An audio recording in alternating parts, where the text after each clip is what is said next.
Yazmak yani bir ihtiyaçtır. Yaratıcısından, SSG'den vardır. Hala dilimde pelesenktir. Herkes aynı puzzle'ın parçası değil demişti bana bir kez. Çok güzel bir cümle bu.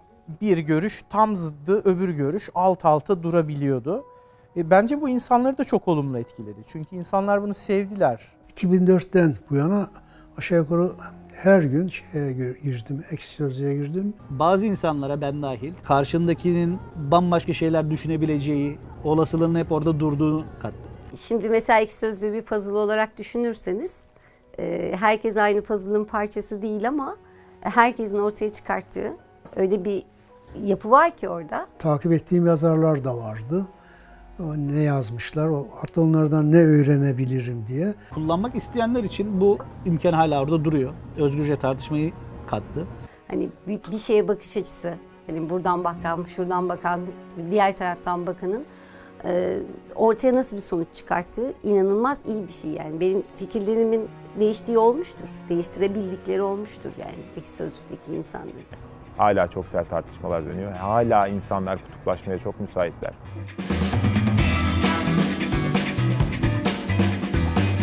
Fakat Ekşi Sözlük'te hepsinin bir arada barınabildiği net şekilde her zaman görülebiliyor. Burası herkesin bir arada bir şekilde yaşayabildiğinin canlı kanıtı 20 yıldır.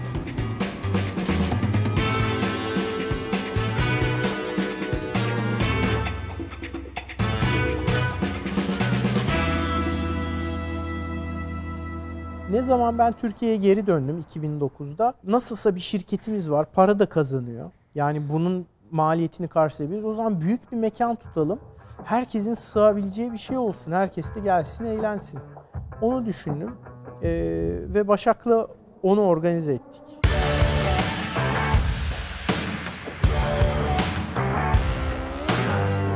Zirve normalde Birleşmiş Milletler'de falan yapılan bir şey. Çok önemli bir buluşma havası veriyor, böyle bir ağırlığı var. Ama aslında gidip orada goy goy yapıyorsun, eğleniyorsun, tanışıyorsun falan. Gayet eğlenceli geçen şeyler. Milletin de hoşuna gitti bu tabir. Herkes zirve aşağı, zirve yukarı. Şurada zirve düzenliyoruz, burada zirve düzenliyoruz. Evet arkadaşlar, şimdi de Ekşi Sözlük Semi Gigantik Sonbahar Geldi zirvesindeyiz. Fütursuzca hüzünleniyor, fütursuzca bunalıma giriyoruz. Bu işleri iyi bilen organizatörler var, yani yazarlar. Onlar düzenliyorlardı. İlk zirve benim evimde bile olmuş olabilir. Kuru fasulye pilav zirvesi. Ama bunun entrisi var mı bilmiyorum. Bir paintball zirvesi yapmıştık Eskişehir'de. Sanırım o ilklerden biri. İlk katıldığım zirve, o zaman zirve bile değildi sanırım. Bu ağaç bana güç versin. Adadaki piknik. 99 Haziran ayında ilk zirveyi organize ettik. Ekşi Piknik adı altında. Çok iyi hatırlıyorum. Ada zirvesi. 10 kişi falandık yani, çok fazla değil. Zirve şeyi vardı, ekranı vardı. Şimdi var mı bilmiyorum. Sözlük yazarlarından biri sanırım Mengus, Sour Summit adı altında bir site yaptı. Keyifli arkadaşlarımız, dostlarımız bir arada. Bluesman, Mengus, Diving ve Papalina Tava. Evet, sonbahardan beklentilerimiz. Sonbahardan beklentilerimiz daha çok çıtırdayan yapraklar. Bir yan site diyebileceğimiz yan ürün gibi. Orada insanlar zirve organizasyonlarını kaydetmeye başladılar. İşte şu tarihte şu zirvesi, bu tarihte bu zirve, takvimlere bakıp. Aslında okuldan kurtulmak. Böyle ortam olsun, bütün sonbahar burada takılırım. Müzik, daha güzel müzik, her zaman müzik. Semi Gigantik Sonbahar Geldi zirvesinde bunu almaya devam ediyoruz. Sosyal hayatımın çoğunluğu sözlük zirvelerine gitmek oldu bir dönem. Cadılar Bayramı zirvesi benim hayatımda gittiğim ilk kostümlü partiydi bir kere. O yüzden onu biraz hatırlıyorum. İşte bir Cadılar Bayramı daha burada bütün hızıyla sürmekte. Hani sosyal çevrenizi ilk başta siz seçemiyorsunuz ya. Onlar böyle şeyler yapmıyordu benim lisedeki veya işte ortaokuldaki arkadaşlarım ama Ekşi Sözlük'te olunca çok heyecanlandım. Bayağı da hazırlanmıştım. Hazırlandığımı hatırlıyorum yani. Arkadaşlar, çok tatlı bir cadı buldum burada. Hemen kendisine sormak istiyorum. Beni kurbağaya çevirebilir misiniz? Ya biraz önce de kamerayı yok etmeye çalıştım ama başarılı olamadım. Biz bugün tatiliz aslında, biliyorsun. Cadılar Bayramı. Pardon, çok özür dilerim. Çok mesaide değilsiniz bugün. Evet. Ona çok hevesle gitmiştim. Evet. Evet, her şey buraya kadardı. Kendinize iyi bakın, sert kalın. Zirveler bir noktada o kadar popüler oldu ki mekanlara sığamamaya başladık.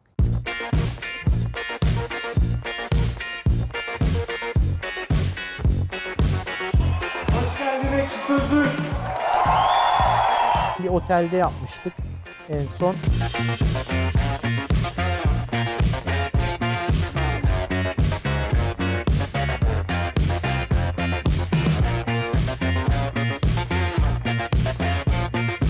Kapalı hiçbir yere sığamıyoruz. Ekşi Sözlüğün doğum günde kışın da açık havada yapabileceğimiz bir şey yok. O zaman yazın festival yapalım dedik ve böyle Ekşi Fest fikri doğdu.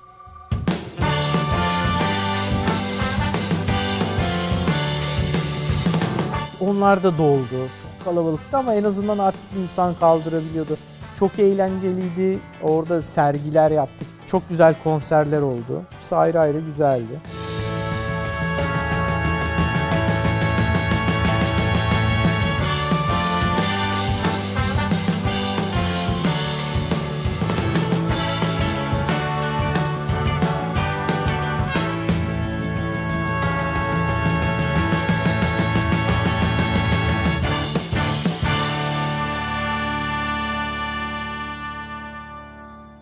Güzel günlerdi velhasıl.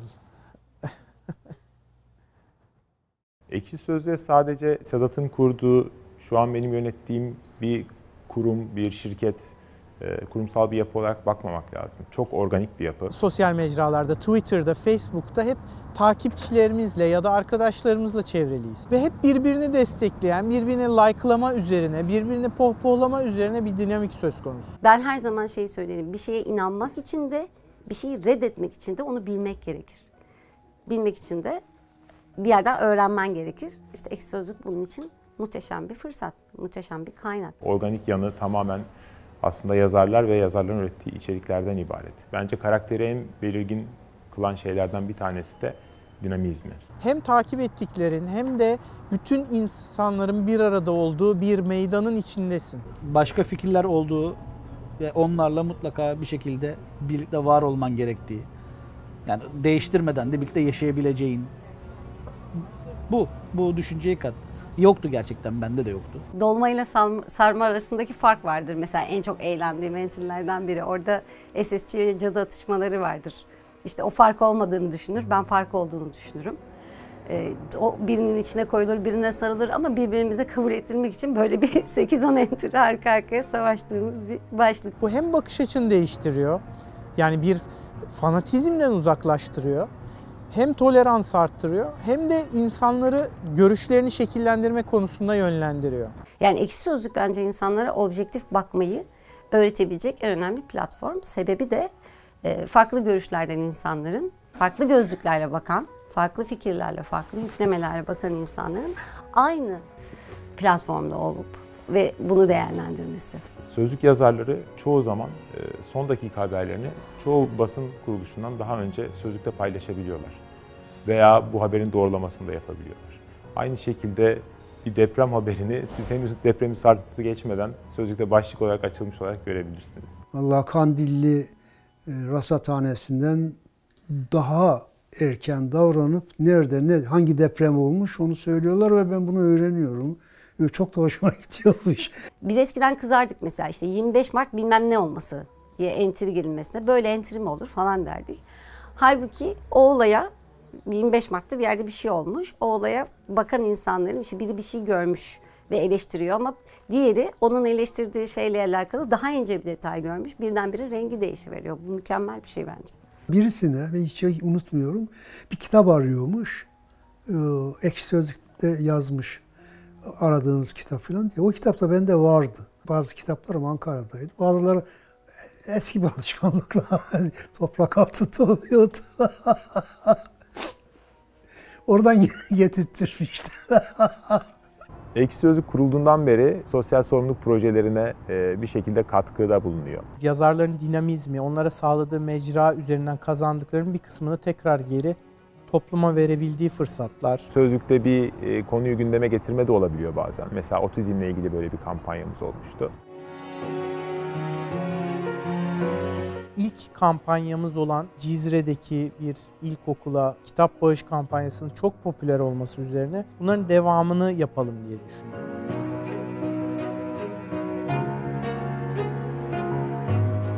Çoğu zaman bizim haberimiz dahi olmayan bir ihtiyaç sahibinin ihtiyacının giderilmesi için sözlükte birkaç kişi bir araya gelip bir kampanya oluşturabiliyorlar ve diğer sözlük yazarları da buna katılarak çok hızlı bir şekilde konuyu gündeme, hatta bazen Türkiye'nin gündemine taşıyabiliyorlar. Sonra bir kitap kampanyası daha yaptık. Hatta kitap bağışlayana sözlük yazarlığı hediye vermek gibi şeyler yaptık. İnanılmaz popüler oldu. Çok fazla. Yani ikinci kampanyada da sanırım 100.000 kitap falan toplanmıştı. O kadar popülerdi.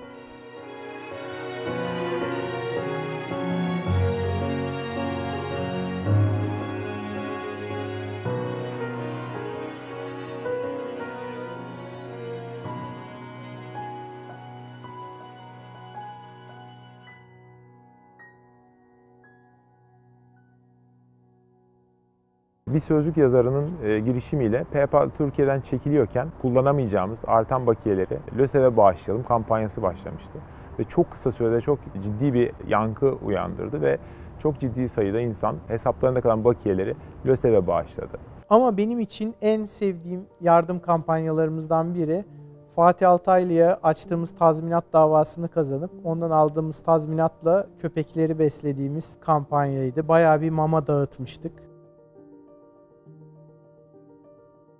Van depreminde acil ihtiyaç olduğu için o dönem hemen beton kırıcı alıp o dönemki orada aktif olarak faaliyet gösteren AKUT'a bağışlamıştık. Cizre'ye kitap yağdıralım kampanyası da olmuştu. İşte Ekşi Sözlük Ormanı ve Ekşi Orman da olmuştu. Türkiye'deyken birkaç kere ziyaret ettiğim güzel bir ormanlık arazi. Aslında benim hayalimdi.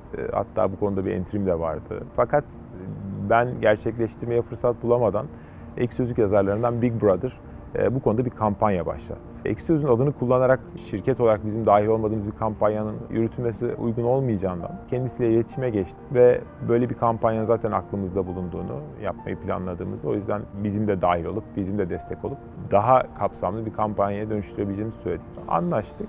Nihai amaç ne kadar fazla ağaç dikilirse o kadar iyi olur düşüncesiydi. Biz sahip çıktık kampanyaya. Tema ile iletişime geçip Tekirdağ'da bir bölgede ağaçlandırma çalışması için ciddi bir çalışma yaptık. O dönem için iyi sayılabilecek bir miktar topladık. O miktarın tamamı kadar biz de ekledik. O şimdi Ekşi Şeyler'le birlikte daha da büyüdü. Çünkü her Ekşi Şeyler'de yayınlanan makalede bir fidan olarak yeşeriyor aynı zamanda. Çok zaman geçmeden zaten 5500 içerik girildiği için 5500 fidana ulaşmış olduk. Onların da dikimi yapıldı. Şu an toplamda 14.500 tane Ekşi Sözlük yazarlarının ve Ekşi Sözlük'ün dikimine yardımcı olduğu, toprakla buluşturduğu fidan var.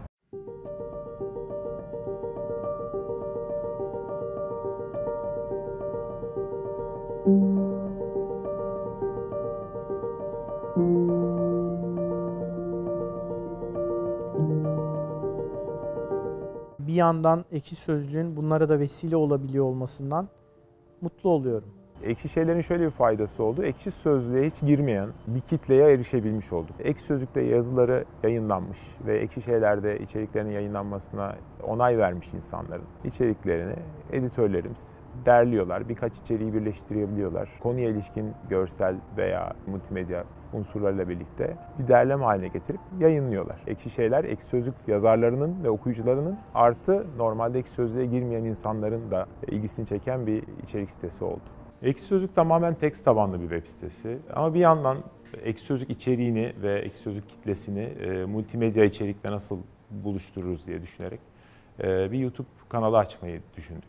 2018'in Şubat ayı itibariyle de kanalımızı açtık. Zaten Sözlük'te ara sıra soru-cevap etkinlikleri oluyordu ünlülerle yapılan. Bu soru-cevap etkinliklerinin videolarının yayınlanmasıyla başladık. Merhaba Cenk Verden Beyler, hoş geldiniz. Acaba birbirinizden sıkıldığınız zaman ne yapıyorsunuz? Ekşi Sözlük'te soru cevaplıyoruz. Sonra Ekşi Sözlük entry'lerinin canlandırılmasına devam etti.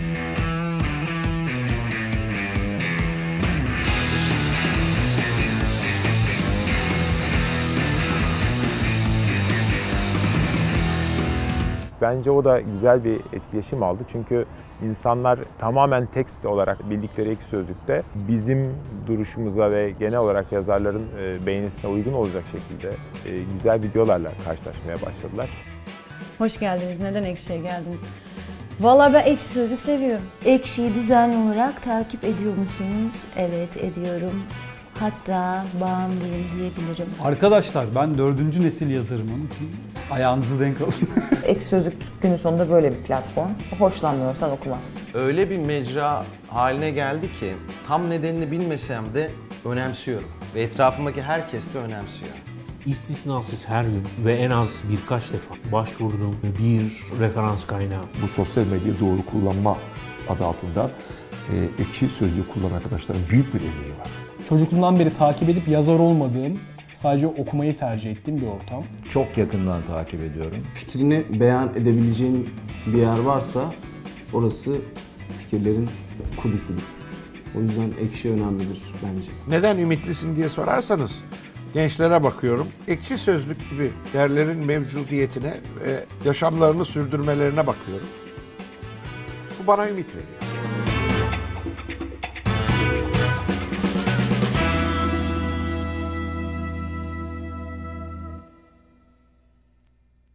Eskiden yalnız troller daha ince, daha sanatkarane yapılıyordu gibi geliyor. Şimdi çok böyle kabaca oluyor gibi geliyor bana. Yani o konuda da yeni yazarlar çıkar inşallah.